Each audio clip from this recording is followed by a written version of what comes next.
आज के इस समारोह में उपस्थित प्रदेश की माननीय राज्यपाल श्रीमती आनंदीबेन पटेल जी, उत्तर प्रदेश सरकार में मेरे वरिष्ठ सहयोगी उप मुख्यमंत्री डॉक्टर दिनेश शर्मा जी, प्रदेश सरकार में मेरे सभी सहयोगी मंत्रीगण श्री रमापति शास्त्री जी, श्री नंद गोपाल नंदी जी, अनिल राजभर जी, स्वामी प्रसाद मौर्य जी, उपेंद्र तिवारी जी, मोहसिन रजा जी, विधान परिषद के माननीय सभापति कुंवर मानवेंद्र सिंह जी, प्रदेश शासन के मुख्य सचिव श्री राजेंद्र कुमार तिवारी जी, अपर मुख्य सचिव सचिवालय प्रशासन श्री हेमंत राव जी और इस समारोह में उपस्थित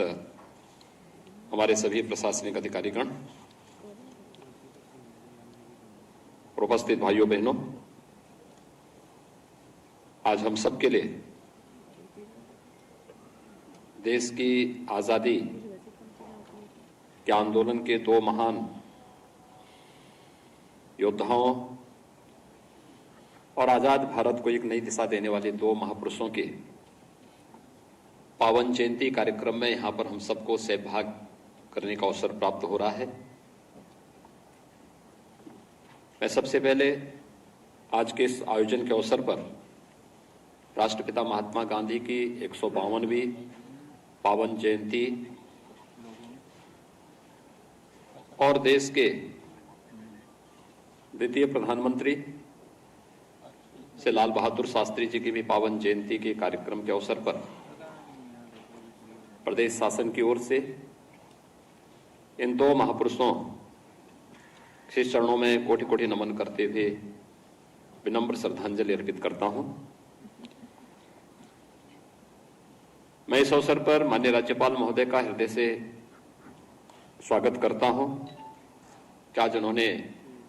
अपना समय प्रदेश सरकार की अनुसूचित जाति, जनजाति, पिछड़ी जाति, अल्पसंख्यक समुदाय और सामान्य जाति से जुड़े हुए छात्र छात्राओं के ऑनलाइन छात्रवृत्ति के इस कार्यक्रम में अपने करकमलों से इस कार्यक्रम का शुभारंभ किया है। हम सब जानते हैं राष्ट्रपिता महात्मा गांधी भारत की आजादी के आंदोलन के एक ऐसे महायोद्धा थे जिन्होंने दुनिया के सामने हिंसा की बजाय अहिंसा, असत्य की बजाय सत्य और भारत की मैत्री और करुणा के उस मार्ग का अनुसरण करते हुए स्वाधीनता आंदोलन को उस कालखंड में नेतृत्व प्रदान किया था जब आम भारतीय के मन में एक निराशा छा रही थी कि लगता है कि गुलामी हम सबकी नियति बन चुकी है। और उस समय अहिंसा के इस महान पुजारी ने स्वदेशी, स्वावलंबन और उस समय के उन भावों को आम नागरिक के अंदर जागृत करके भारत और भारतीयता के प्रति जो अलग जगाने का कार्य किया था, देखते ही देखते जिन अंग्रेजों के बारे में कहा जाता था कि इनका सूर्य कभी अस्त नहीं हो सकता, उन सब की और भारत की आजादी के लिए जो एक तड़प भारत के नागरिकों के अंदर थी, गुलामी की उन बेड़ियों को तोड़ते हुए राष्ट्रपिता महात्मा गांधी जी के नेतृत्व में भारत के स्वाधीनता का एक अवसर हम सबको प्राप्त हुआ। आज बापू की 152वीं पावन जयंती का कार्यक्रम है और हम सबका सौभाग्य है कि हम सब अपने देश की आजादी के अमृत महोत्सव वर्ष में भी प्रवेश किए हैं। 15 अगस्त 2022 को यह देश आजादी के 75 वर्ष पूरा कर रहा होगा। स्वाभाविक रूप से हमारी पीढ़ी सौभाग्यशाली है कि हम आजादी के अमृत महोत्सव के इस भव्य आयोजन के साक्षी बनेंगे और तब हम सबको आत्मावलोकन करने की आवश्यकता पड़ेगी कि वास्तव में इस दौरान देश की स्वाधीनता के लिए अपना सर्वस्व न्यौछावर करने वाले उन महान स्वाधीनता संग्राम सेनानियों के त्याग और बलिदान और उनके संकल्पों के अनुरूप हमने भारत को कहां तक पहुंचाने में अपना योगदान दिया है। राष्ट्रपिता महात्मा गांधी दुनिया के लिए एक कौतूहल और आश्चर्य के विषय थे। लोगों के लिए विस्मय का विषय था कि वास्तव में एक धोती पहनकर एक सामान्य हाड़ मांस का व्यक्ति कैसे इस लड़ाई को लड़ पाएगा। लेकिन गांधी जी ने जो बात आज से 100 वर्ष पहले कही वह अक्षरशः आज सही साबित होती हुई दिखाई दे रही है। भाइयों बहनों, आप सबने आजाद भारत में 2014 में प्रधानमंत्री मोदी जी के द्वारा 2 अक्टूबर 2014 को एक महाअभियान का शुभारंभ हुआ था। वह था स्वच्छ भारत अभियान। स्वच्छता कैसे जीवन में आमूलचूल परिवर्तन ला सकती है, अगर इसके महत्व को जानने और समझने का प्रयास क्या होता। आजादी के तत्काल बाद इसको हमने अपने जीवन का हिस्सा बनाया होता, न जाने कितने लोगों की जानें हम बचाने में सफल होते हैं। लेकिन स्वच्छ भारत मिशन ने न केवल आम नागरिक के मन में स्वच्छता के प्रति एक जागरूकता पैदा की, अभी स्वच्छ भारत मिशन के माध्यम से प्रत्येक नागरिक के मन में जहां इस राष्ट्रीय मिशन के प्रति एक आत्मीयता का भाव जागृत हुआ, वहीं साथ साथ नारी गरिमा की रक्षा के अभीष्ट लक्ष्य को प्राप्त करने में भी काफी बड़े पैमाने पर सफलता प्राप्त हुई। और मैं कभी कभी इस बात को सोचता हूं, क्योंकि मैं स्वयं इस चीज को देखता हूं। उत्तर प्रदेश के 38 जनपद 40-45 वर्षों से एक महामारी की चपेट में थे। वर्ष से होती थी आगे अनसुनी होती, क्योंकि जो मासूम इस बीमारी की चपेट में आते थे वह अनुसूचित जाति, जनजाति, अति पिछड़ी जाति या अल्पसंख्यक समुदाय के थे। वह वोट बैंक तो बना, लेकिन उसकी आवाज सत्ता के गलियारों में कभी गूंजती हुई नहीं दिखाई दी। और यही कारण रहा, वर्ष दर वर्ष बीतते गए, वे मासूम दम तोड़ते गए। लेकिन हम आभारी हैं प्रधानमंत्री मोदी जी के, जिन्होंने स्वच्छ भारत मिशन के माध्यम से राज्य सरकार ने जैसे ही संकल्प को आगे बढ़ाया कि हर गरीब के घर में उसका व्यक्तिगत शौचालय होगा, स्वच्छता का अभियान शासन ने, जनप्रतिनिधियों ने, प्रशासनिक तंत्र ने, आम जनमानस ने अपने जीवन का हिस्सा बनाया और स्वच्छता, शुद्ध पेयजल की आपूर्ति आज मुझे बताते हुए प्रसन्नता है, जब गांधी जयंती के इस पावन पर्व पर हम सब यहां पर एकत्र हैं, कि पूर्वी उत्तर प्रदेश और उत्तर प्रदेश के 38 जनपदों से इंसेफ्लाइटिस यानी मस्तिष्क ज्वर, जिसमें प्रतिवर्ष 1,500 से 2,000 मौतें होती थी, इस समय इनसे होने वाली मौतें 97 से लेकर 99% तक नियंत्रित हो चुकी है। यानी एक सफलता का एक मॉडल किस रूप में खड़ा किया जा सकता है। आप सोचिए, गांधी ने बारे 1910 और 20 के बीच में का उल्लेख किया। मुझे गांधी जी का एक ऑडियो सुनने को मिला था, जिन्होंने 1916 में काशी हिंदू विश्वविद्यालय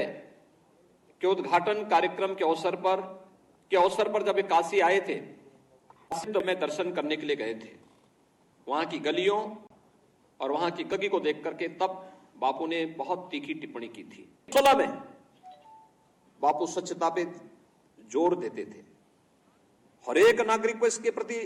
अपने आश्रम के माध्यम से और तमाम उस प्रकार के आंदोलनों को आगे बढ़ाने के लिए उन्होंने स्वच्छता और स्वदेशी को एक हथियार बनाया था। लॉकडाउन काल के दौरान जब दुनिया की इस सदी की सबसे बड़ी महामारी का सामना पूरी दुनिया कर रही है, उस समय रोजगार पर प्रभाव पड़ा, बड़े पैमाने पर श्रमिकों को पलायन करने के लिए मजबूर होना पड़ा। उस समय प्रधानमंत्री मोदी जी ने इस देश को कोई एक मंत्र दिया, वह दिया था आत्मनिर्भर भारत का, और आत्मनिर्भर भारत का आधार बनता है स्वदेशी उत्पाद, परंपरागत उद्यम। उत्तर प्रदेश जैसे राज्य में जहां पर हर व्यक्ति चिंतित था इस बात को लेकर के कि 40 लाख प्रवासी कामगार और श्रमिक आएंगे, कहां जाएंगे, हर व्यक्ति इस बात को लेकर चिंतित था, ये क्या करेगा, कहीं ऐसा ना हो कि अव्यवस्था और अराजकता का एक नया मंजर देखने को मिलेगा। लेकिन उत्तर प्रदेश सरकार ने परंपरागत उद्यम को एक जनपद एक उत्पाद योजना के माध्यम से जो अभिनव कार्य 2018 में था, आज हर जनपद उसके द्वारा आरंभ की गई। प्रधानमंत्री मुद्रा योजना और तमाम केंद्र और प्रदेश सरकार की योजनाओं के माध्यम से अधिकतर प्रवासी कामगार और श्रमिकों को अपने ही जनपद में, अपने ही गांवों में कार्य मिलने के कारण गांधी जी के स्वदेशी के उस लक्ष्य को प्राप्त करने में, उस संकल्प को आगे बढ़ाने में और प्रधानमंत्री मोदी जी के आत्मनिर्भर भारत की परिकल्पना को साकार करने में उत्तर प्रदेश सरकार अग्रणी भूमिका के साथ आज कार्य कर रही है। गांधी जी का ये दर्शन जिन्होंने 100 वर्ष पहले भारत को दिया था, उसकी प्रासंगिकता आज भी बनी हुई है। कम स्थान में, कम पूंजी में ज्यादा रोजगार की संभावनाओं को आगे बढ़ाने वाला, ग्राम स्वराज की परिकल्पना को साकार करने वाला, हमारे गांव आत्मनिर्भर हों, विश्वकर्मा श्रम सम्मान की योजना हमारी सरकार ने इसी तर्ज पर आगे बढ़ाने का कार्य किया। आप देखते होंगे कि गांव में ही कैसे लोग अपने रोजगार का सृजन कर सकते हैं, गांव की व्यवस्था कैसे हम सामुदायिक रूप से एक दूसरे के साथ मिलकर के आगे बढ़ा सकते हैं। गांधी जी का ग्राम स्वराज की परिकल्पना को साकार करने की दिशा में आज जो प्रयास प्रारंभ हुए हैं वो आज की आवश्यकता है, और इसीलिए गांधी जी की प्रासंगिकता, उनके विचारों की प्रासंगिकता और भारत हम सबको प्रेरित रही, एक प्रेरणा और एक प्रकाश देती रहेगी। भाइयों बहनों, इस देश में आज के दिन पर एक दूसरे महापुरुष जो देश के द्वितीय प्रधानमंत्री के रूप में जिन्होंने भारतीय राजनीति में स्वच्छता और पारदर्शिता को आगे बढ़ाने का कार्य किया था, से लाल बहादुर शास्त्री जी की भी पावन जयंती आज है। याद करिए 1904 शास्त्री जी का जन्म होता है, 1966 में मात्र 62 वर्ष की उम्र में उनका दुखद निधन होता है, और 62 वर्ष की अपने जीवन की इस अवधि के दौरान उन्होंने भारत को जो एक नई दिशा दी, स्वाधीनता आंदोलन से लेकर के प्रखर गांधीवादी और गांधी जी के प्रखर अनुयायी होने के कारण 1965 के युद्ध में एक गांधीवादी अहिंसा का तो होगा, लेकिन कोई हम पर युद्ध थोपेगा का मुंहतोड़ जवाब भी भारत देने की सामर्थ्य रखता है। लाल बहादुर शास्त्री जी के नेतृत्व में जब भारत ने 1965 के युद्ध में दुश्मन देश को नाके चने चबाने के लिए मजबूर किया था, तो पूरी दुनिया ने भारत का लोहा माना था। और याद करिए, जब भारत पर उस समय दुनिया की बड़ी बड़ी ताकतों ने प्रतिबंध लगाने का प्रयास किया था, तो शास्त्री जी ने पुरजोर तरीके से कहा था कि भारत किसी के सामने हाथ नहीं फैलाएगा। खाद्यान्न के मामले में भारत को आत्मनिर्भर बनाने की दिशा में और जवान जय किसान ने पूरे भारत को जिस नई एक ऊर्जा से उत्प्रोत करने का कार्य किया था, वो नाम आता है भारत के द्वितीय प्रधानमंत्री से लाल बहादुर शास्त्री जी का। आज उनका भी पावन जन्म जयंती का दिवस है और इस अवसर पर हम सब के लिए यह आवश्यक हो जाता है कि हम इन दोनों महापुरुषों के जीवन से प्रेरणा प्राप्त करें। आज मेरा सौभाग्य है कि यहां पर हम लोग प्रदेश के छात्र छात्राओं के लिए स्कॉलरशिप को शुभारंभ कर रहे हैं। कोरोना कालखंड में परीक्षाएं लेट में हुई, प्रवेश की प्रक्रिया लेट में हुई, इसलिए 51 लाख छात्रों को मिलने वाली स्कॉलरशिप, चूंकि प्रवेश अभी पूरे नहीं हो पाए हैं, उन लोगों ने ऑनलाइन एनरोल अपने को नहीं किया होगा,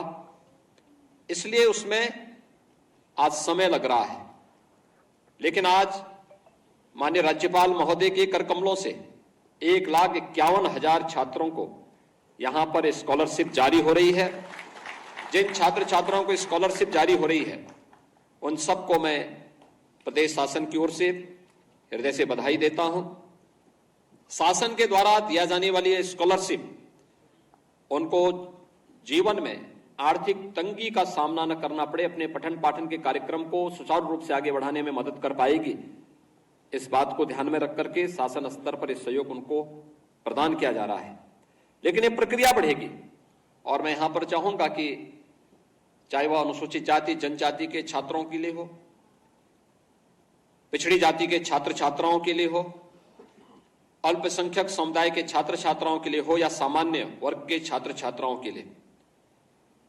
विभाग समयबद्ध ढंग से इस कार्यक्रम को आगे बढ़ा करके एक मिशन मोड में लें और प्रयास होना चाहिए कि हम 30 नवंबर तक सभी छात्र छात्राओं की स्कॉलरशिप उनके अकाउंट में अवश्य भेजने का कार्य कर दें, जिससे किसी भी छात्र छात्रा को स्कॉलरशिप के अभाव में कहीं भी अपने इस कार्य से वंचित न होना पड़े। दूसरा, हम लोगों को एक बात ध्यान रखनी पड़ेगी कि इस दिशा में हम और क्या प्रयास कर सकते हैं। खासतौर पर महिला शिक्षा के बारे में हमें इस पर विचार करना चाहिए। अगर किसी परिवार में 2 या 2 से अधिक बालिकाएं एक साथ पढ़ रही हैं, एक विद्यालय में पढ़ रही हैं, या तो विद्यालय से संपर्क करके विद्यालय से इस बारे में कह करके कि शासन के स्तर पर हम स्नातक तक की फ्री एजुकेशन बालिकाओं के लिए कर रहे हैं, लेकिन निजी क्षेत्र के विद्यालयों में जो बालिकाएं अध्ययन कर रही हैं, एक ही विद्यालय में है, उन विद्यालयों को इस बात के लिए प्रेरित करना कि अगर एक ही परिवार की 2 बालिकाएं या 2 से अधिक बालिकाएं एक ही स्कूल में या एक ही कॉलेज में अध्ययन कर रही हैं, तो उन बालिकाओं में से क्या, अगर 2 बहनें हैं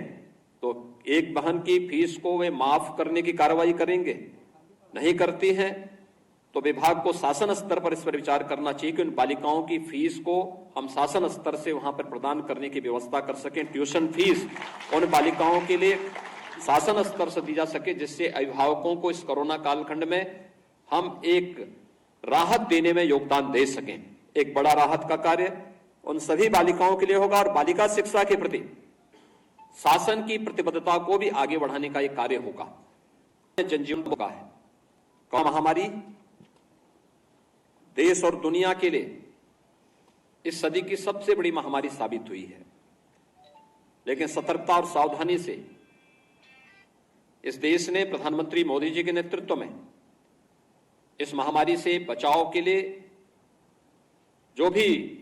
बेहतर प्रबंधन हो सकता था उसको करने का प्रयास किया है। हर एक नागरिक के जीवन को और उसकी जीविका को बचाने के लिए अपने स्तर पर प्रयास किया है, लेकिन हम सबका दायित्व बनता है कि महामारी अभी पूरी तरह समाप्त नहीं हुआ है। इस महामारी से बचाव के लिए अभी भी जो सतर्कता और सावधानी है, इसका पालन हमें करना होगा, हर एक स्तर पर करना होगा। पर्व और त्योहार आ रहे हैं, अनावश्यक भीड़ न हो, 2 गज की दूरी और मास्क है जरूरी का पालन अगर हर व्यक्ति कर ले, सुरक्षा के रूप में मुझे बताते हुए प्रसन्नता है कि उत्तर प्रदेश देश के अंदर सर्वाधिक वैक्सीन डोज देने वाला राज्य है और उत्तर प्रदेश देश के अंदर सर्वाधिक टेस्ट करने वाला राज्य भी है। हमें अपनी इस गति को निरंतर बनाए रखनी होगी। मुझे बताते हुए प्रसन्नता है कि जब हम आज यहां पे राष्ट्रपिता महात्मा गांधी की इस जयंती के पावन जयंती के कार्यक्रम में यहां पर भागीदार बन रहे हैं, तो मुझे ये बताते हुए प्रसन्नता हो रही है कि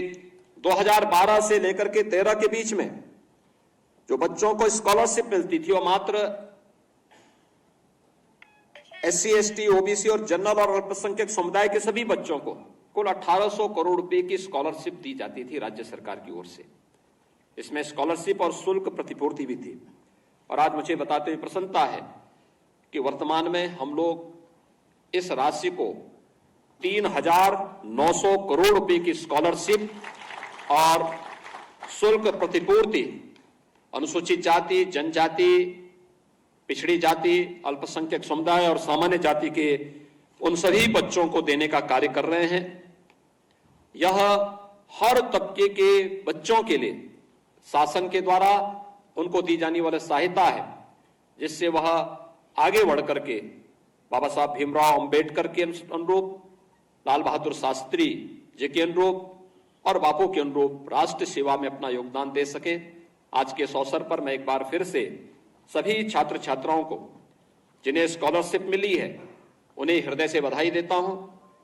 जिन छात्र छात्राओं का स्कॉलरशिप अभी नहीं प्राप्त हो पाया है, विभाग स्वयं इसकी चिंता करें, मिशन मोड पे लगे, एक नोडल अधिकारी नियुक्त करें, शासन स्तर पर भी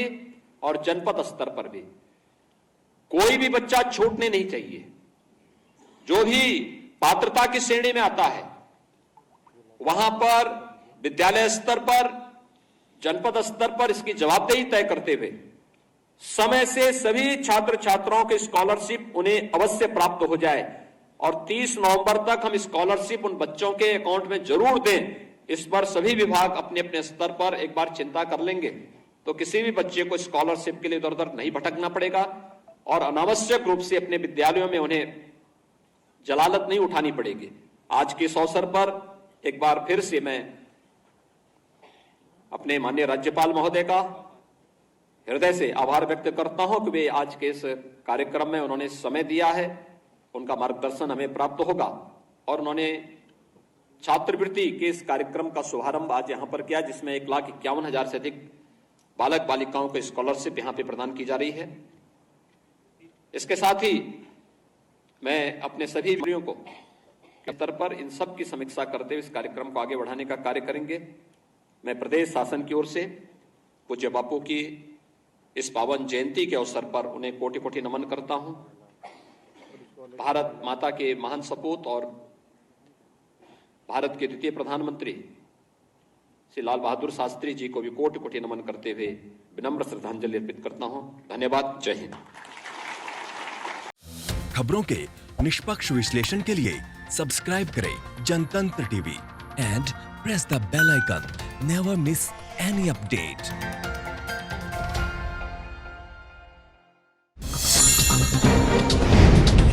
डाउनलोड कीजिए जनतंत्र टीवी ऐप को,